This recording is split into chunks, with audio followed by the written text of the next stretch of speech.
Hello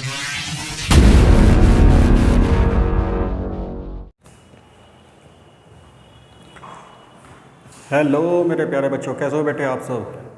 बेटे मैं शशांक कुमार एक बार फिर से आप लोगों का स्वागत करता हूँ इंग्लिश की ऑनलाइन क्लासेस में, जिसका नाम है ईशान कोचिंग क्लासेस।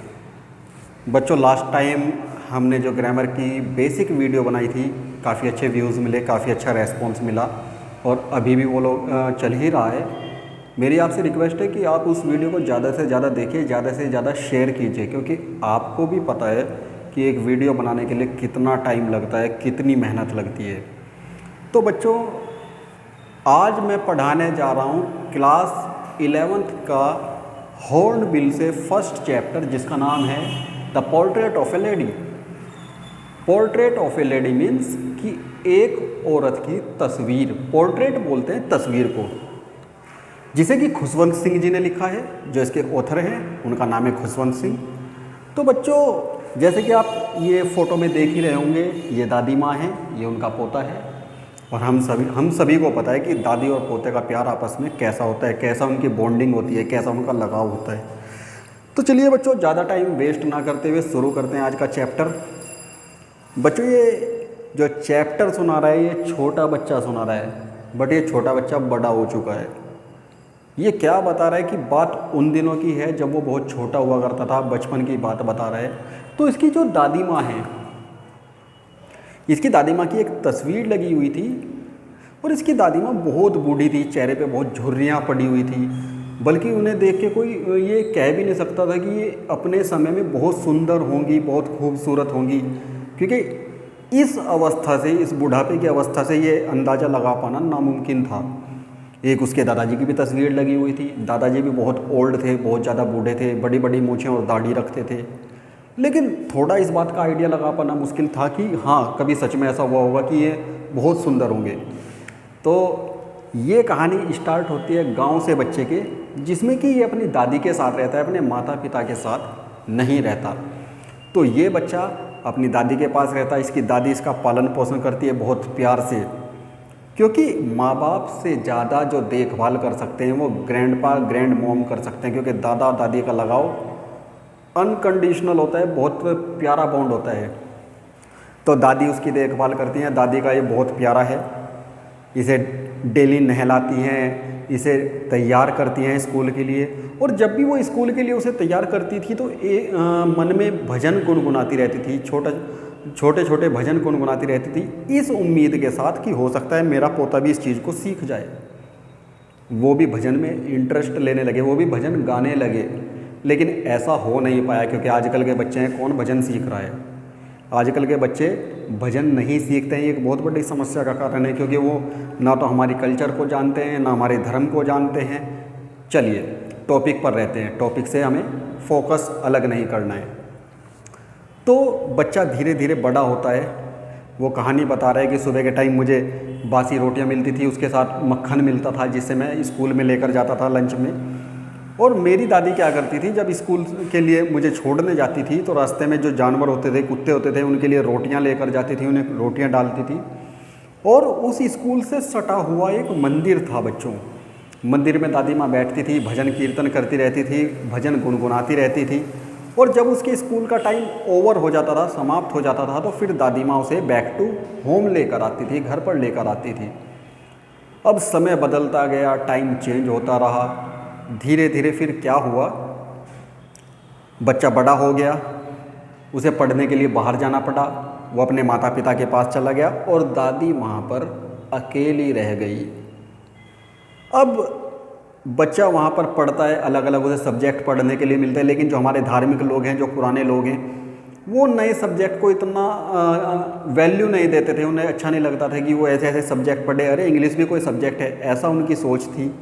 ये सोचते थे कि नहीं, दूसरों की लैंग्वेज है, दूसरों की सब टॉपिक है, हमें नहीं पढ़ना, बच्चों को भी नहीं पढ़ाना, बस अपने धर्म संस्कृति के बारे में पढ़ाना है।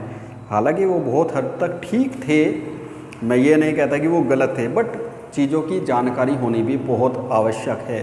समय के साथ साथ बदलना भी बहुत आवश्यक है, और जो समय के साथ नहीं बदलते, समय उन्हें बदल देता है, समय उन्हें पीछे छोड़ देता है बच्चों। चलिए, तो वो अपने माता पिता के पास जाता है, वहाँ पर वो स्कूल में, इंग्लिश मीडियम स्कूल में उसका वहाँ पे एडमिशन हो जाता है, वहाँ पे पढ़ता है। एक समय ऐसा आता है कि उस बच्चे को आउट ऑफ कंट्री जाना पड़ता है, विदेश पढ़ने के लिए जाना पड़ता है। तो उसकी दादी उसे सी ऑफ करने के लिए आती हैं, उसे बाय बाय करने के लिए आती हैं कि चलो मैं अपनी शुभकामनाएं दे के आती हूँ, मेरा बच्चा वहाँ पे खुश रहे, अच्छे से रहे, एक स्माइल के साथ। और जो ये पोता है ये भी बड़ा खुश होता है। बट इसके मन में एक बात थी कि शायद मैं जब 5 साल बाद वापस आऊँगा, हो सकता है कि ये मुझे देखने के लिए मेरी दादी उस समय जीवित ना रहे।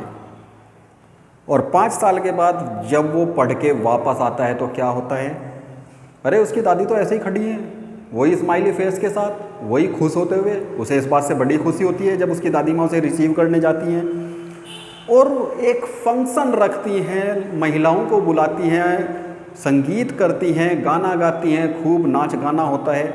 बट नेक्स्ट डे, अगले दिन क्या होता है बच्चों, अगले दिन दादी माँ बीमार पड़ जाती हैं।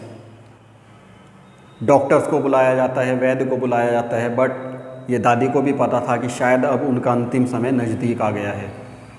अब दादी ने जो आखिरी का समय था वो किसी के साथ वेस्ट करने के बजाय माला जपने में लगाया, ताकि वो भगवान का नाम ले सकें और अंतिम समय में भगवान का नाम लेकर उन्हें याद कर सकें।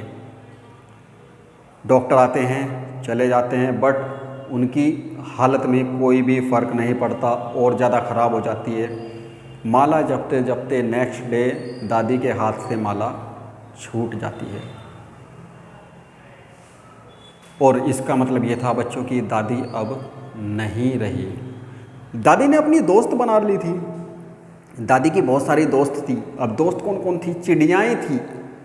चिड़िया बहुत चहचहाती थी, दादी से बहुत प्यार करती थी, क्योंकि बेटा जो एनिमल्स का लव होता है, जो बर्ड्स का लव होता है या जो क्रीचर्स का लव होता है वो अनकंडीशनल होता है, उनकी कोई शर्त नहीं होती। वो ऐसा नहीं होता कि वो किसी शर्तों पे प्यार करते हैं। इंसान बहुत ज़्यादा मतलबी है, इंसान कोई भी काम करेगा केवल अपने मतलब से करेगा। बट जो जानवर हैं, जो उनका प्यार है वो अनकंडीशनल होता है, उसकी कोई कंडीशन, कोई शर्त नहीं होती। नेक्स्ट डे जब वो दादी की अंतिम यात्रा का सामान तैयार कर रहे थे, चिड़िया आती हैं, उनके चारों तरफ बैठ जाती हैं, लेकिन चिड़ियाएँ बहुत उदास थीं। चिड़ियाओं को भी इस बात का अंदाज़ा था कि अब उनकी फ्रेंड नहीं रही। वो दादी को उठाते हैं, उन्हें शव यात्रा के लिए ले जाने के लिए तैयार करते हैं। चिड़ियाओं को कुछ रोटियां डालते हैं, बट चिड़िया ना तो चहचहा रही थी, ना वो खाना खाती हैं, बहुत दुखी हैं। और इसी दुख के साथ वो दादी को विदा करती हैं, उनकी अंतिम शव यात्रा प्रारंभ हो जाती है। और इसी प्रारंभ के साथ ये आज का हमारा चैप्टर, जो इसकी स्टोरी है, वो समाप्त होती है। तो प्यारे बच्चों, आप ये बताना कि आपको ये स्टोरी कैसी लगी।